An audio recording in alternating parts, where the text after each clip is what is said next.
This is the Blackport, aka Kukushono, and here we speak truth to power. Remember, we are the headquarters of the truth because we are not neutral. We have taken sides. The side of the truth will never compromise. Oh yes. Remember, here we don't criticize, but if we must, it must be only on one condition: to build and not to destroy. That is why we say we are in the service of God and country. Now, there is a very important issue we need to look at, and we are not going to be long. Watch this. This woman called Gertrude Torkorsnoe, the 15th Chief Justice of the Republic of Ghana, who was recently kicked out by President John Dramani Mahama in consultation and agreement with the procedures laid down in our constitution for the removal of the Chief Justice. Article 146, many have read it. It has become a signature of almost every Ghanaian who is interested in Ghanaian politics. Lawyers have quoted this left, right, and center, and it looks like it has stuck on us like a tattoo. This woman here was born on the 11th of September in 1962. How old is she now? 60.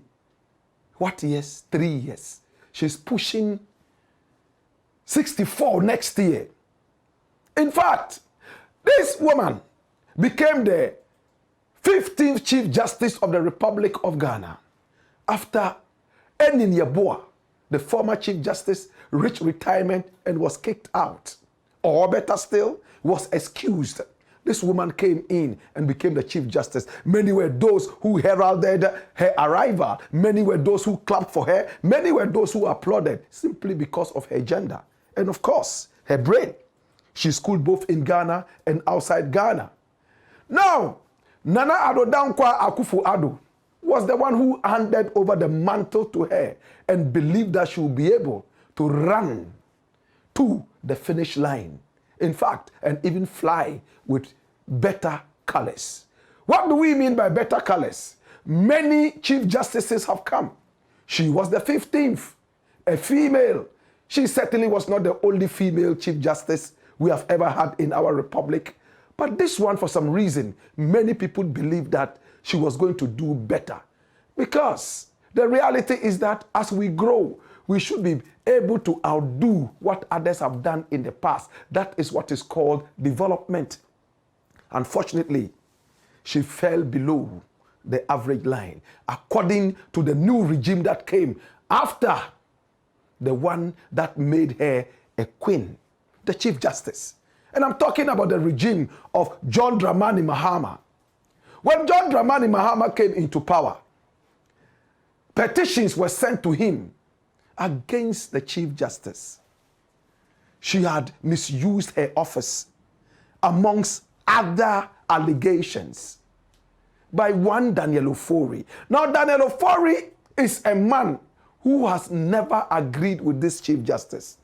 He has succeeded in going to the Supreme Court and getting the Supreme Court to agree with him that the Chief Justice, before she became the Chief Justice, had been biased on a number of occasions towards him, Daniel Ofori. Now, for those who don't know Daniel Ofori, this man here at the age of 15 was already a millionaire, the owner of Whitechapel and so many other businesses. He has properties all over Accra and beyond. He is not a poor man. He might not be very much lettered, but when he speaks and analyzes issues, you might think that he's a lecturer in a certain university in Ghana.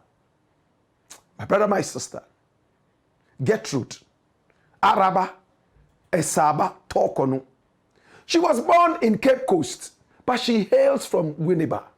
So she is fancy.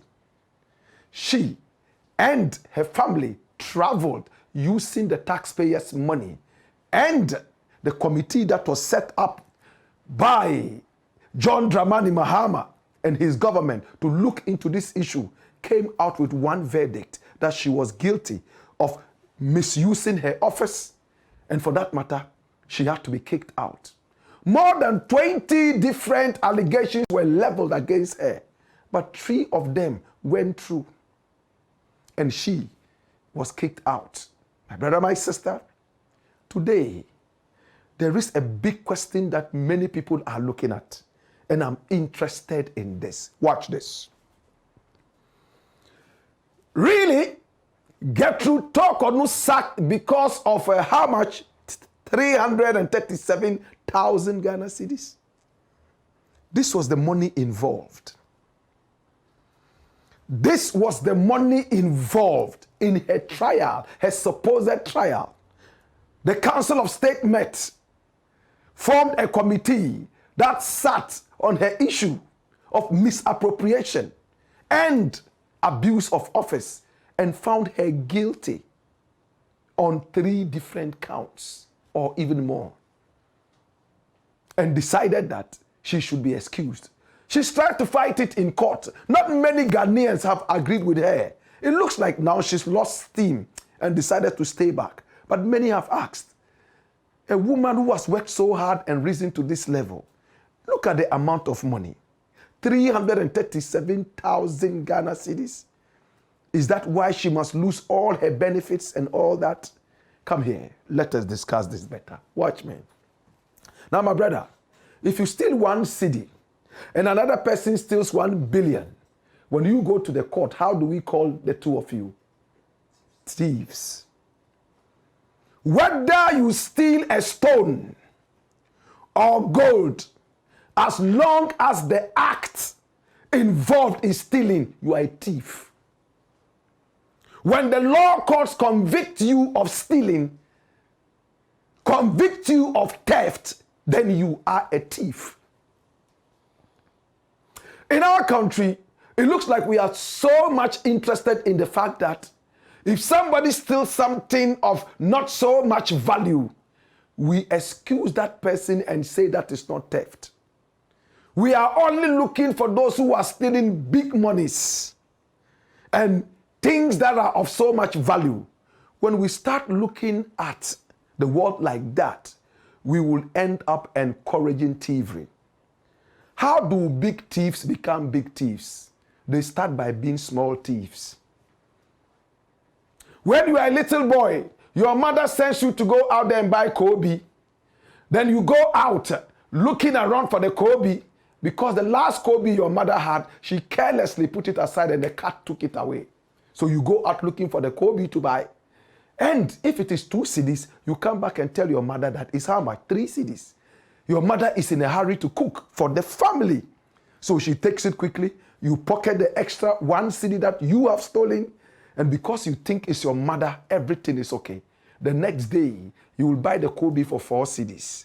On the 3rd day, you will buy the Kobe that's supposed to be for 2 cedis for 5 cedis. And you keep increasing the magnitude of stealing. My brother, my sister, Gertrude Torkornoo was found guilty on 3 different occasions or even more. And the money, the amount involved, 337,000 Ghana cedis. Even if it was 1 cedi, it is still misappropriation. It's the taxpayers' money. Do we know how many people 1 cedi could save from so many different things? Let alone 337,000. How many Ghanaians have seen this amount of money before? The average Ghanaian, this can be their life savings. Money that, if they had in their hands, it would be equivalent to living in heaven. So if 1 person can grab this amount of money, forget about the magnitude, look at the act. Until we start looking at the act and not necessarily the end, we will continue trumpeting it everywhere that the end justifies the means.